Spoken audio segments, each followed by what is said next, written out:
Gaurko errezeta fettuccine alfredo saltsarekin. Gazta zapore leuna, eta batez ere, bere saltsa krematsuarengatik nabarmentzen dena. Nola prestatzen den kontatuko dizuet. Has gaitezen. Lehenik eta behin, osagai guztiak prestatuko ditugu. Fettuccine pasta, 120 ml esnegain likido, baratxuriale bat, 50 gramo parmesano gazta berrindua, 20 gramo gurin eta txampiñoiak. Hasteko baratxuria zuritu, fin txikitu eta txampiñoiekin neoliotan sukaldatu. Beste zartagi batean gurina berotzen jarri. Gorritzen hasi aurretik esnegain likidoa eta gatza gehitu eta su baxuan egosi 2 minutuz. Parmesano gazta birrindu arantzi eta nahaztu.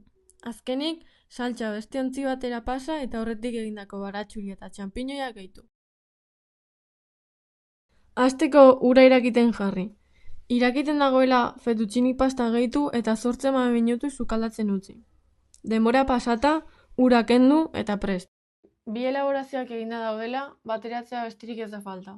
Saltsa eta pasta gehitu eta plater batean ipini. Nahi izanez gero, gazta berrindu pixka bat ere bota diezaiokezu gainetik.